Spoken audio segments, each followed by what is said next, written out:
Bonjour, je voulais faire cette vidéo pour les gens qui ont des troubles de panique et de troubles d'anxiété. En étant moi-même, j'ai passé par ces troubles-là. Là maintenant, je suis quasiment sorti de mon problème à 90% à peu près là. Donc je voulais mettre cette vidéo pour vous expliquer un petit peu mon expérience à moi-même. Je suis pas un expert, mais je vais vous raconter mon expérience qui m'a permis de sortir de ce calvaire là.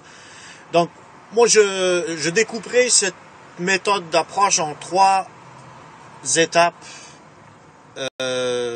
selon moi en trois étapes.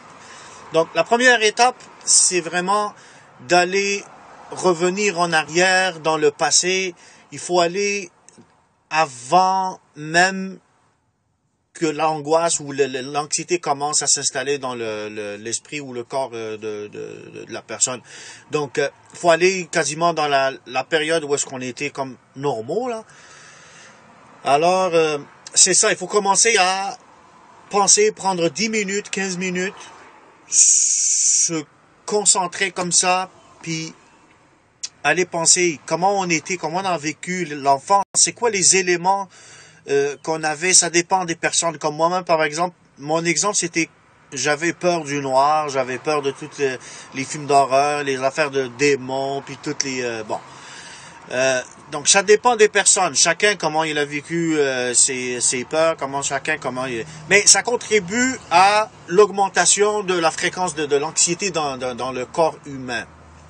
Donc, parce que chaque être humain, il a un minimum d'anxiété, mais ça dépend des personnes. Donc, ça, c'est un élément, j'appellerais ça un élément extérieur, qui a fait que ça a augmenté le taux d'anxiété dans le corps. Deuxième élément, c'est physiologiquement, là, personnellement, je veux dire, l'origine de la personne, elle est physiologiquement, elle est comme ça, je veux dire, elle est faite comme ça, elle est sensible par rapport à l'anxiété qui monte comme fréquemment et rapidement. Donc ça, on a comme une faiblesse dans ce domaine-là. Donc ça, c'est, j'appellerais ça un premier chapitre. Faut aller vraiment là pour aller faire un diagnostic de soi-même dans la période où est-ce qu'on a passé. Après ça, on va remonter tout doucement parce que ça a commencé comme ça jusqu'à la première crise de panique. Alors la première crise de panique prend 2-3 minutes. Je sais à peu près que tout le monde, il se souvient vraiment, parce que c'est quand même un souvenir pas très agréable, là. Donc il faut aller se concentrer, puis réfléchir, puis revivre cette première expérience, mauvaise expérience, qui est la crise de panique. Faut aller la revivre, puis tout repasser comme le film ou la scène, je veux dire, de la crise de panique qu'on a vécu, la première dans sa vie.